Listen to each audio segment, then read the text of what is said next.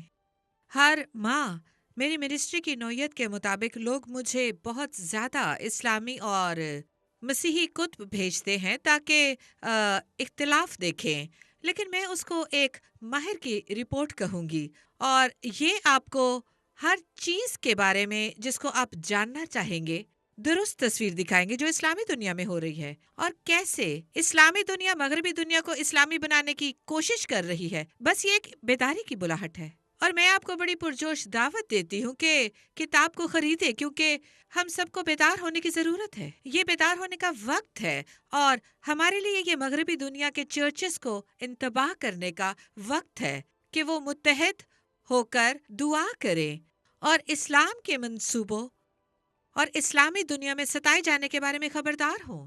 اور آپ کی کتاب میں بھی جیسے آپ بتا رہے تھے اذیت رسانی کی بہت سی کہانیاں ہیں، بہت سی۔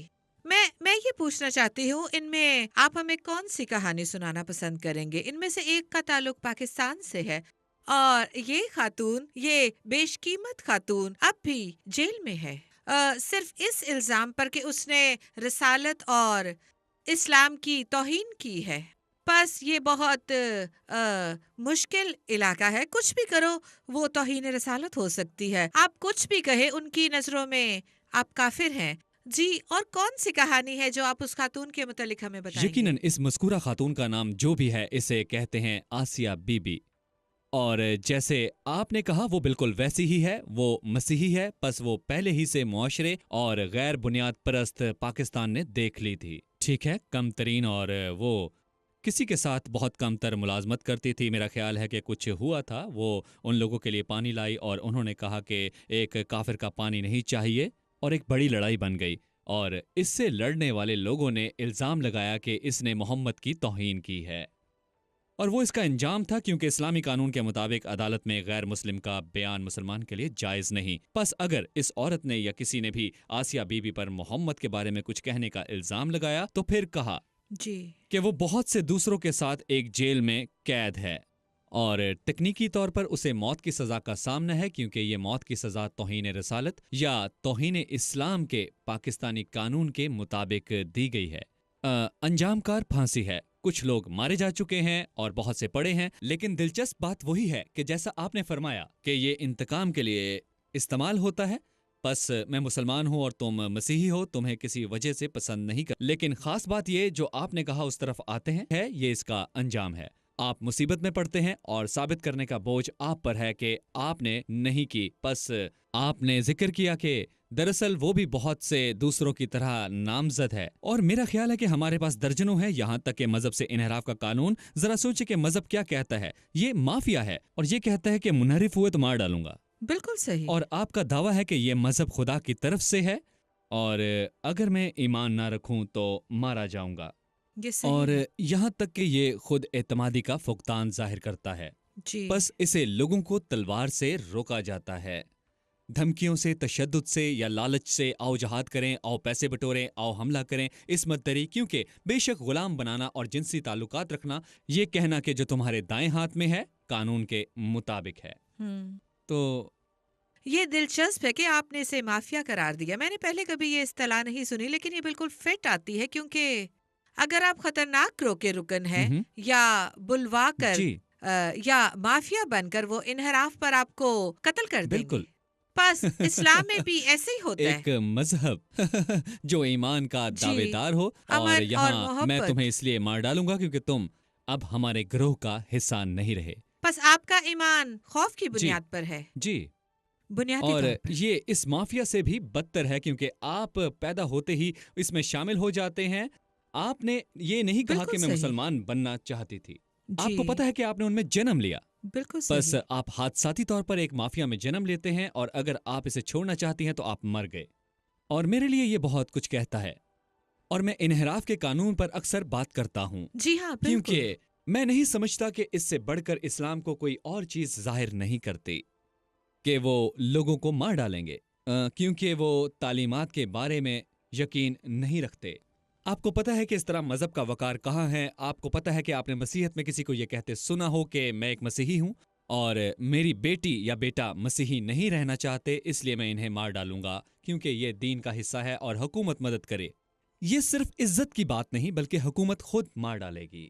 میرے لیے تو اسلام کا یہی مطلب ہے۔ جی، ابھی حال ہی میں ایک مصری ایماندار سے ملی، وہ اسلامی پس منظر رکھتا ہے اور اپنے ایمان کی وجہ سے اسے جیل ہوئی، جہاں اس کے ساتھ غیر فطری سلوک کیا گیا۔ میرا مطلب ہے کہ بہت سے مردوں کو بھی اس طرح کے حالات سے گزرنا پڑتا ہے، اور اس نے بھی وہی بات کی کہ میں ایسے مذہب کا حصہ نہیں بنوں گا جو ہر وقت مجھے دھمکاتا رہے، اور اس نے یہاں تک کہہ دیا کہ جن حالات سے مجھے گزرنا پڑا وہ افسوسناک ہیں، اور ایک مرد کے لیے آ کر گواہی دینا بڑا مشکل ہوتا ہے، لیکن اس نے کہا لیکن یہ بسا اوقات ہی ہوتا ہے، یہ اب بھی اس لائق ہے کہ مسیح میں آزادی ڈھونڈی جائے۔ اور آپ نے بھی اپنی کتاب میں اس کا ذکر کیا ہے، آپ نے چرچز کے جلائے جانے کی بہت سی کہانیاں سنائی، پس یہ ستائے جانے کی ایک اور قسم ہے، اور مسیح کے بدن پر اسلام کے حملے، وہ کون کون سے ممالک ہیں جہاں سب سے زیادہ چرچ جلائے جاتے ہیں، اور یہ کہاں سے آ رہا ہے، اور ان کی حکومتیں اس کی پشت پناہی کرتی ہیں، کیونکہ بعض اوقات حکومتیں اس کا حصہ ہونے سے انکار کرتی ہیں کیونکہ عوام ہی یہ کرتی ہیں۔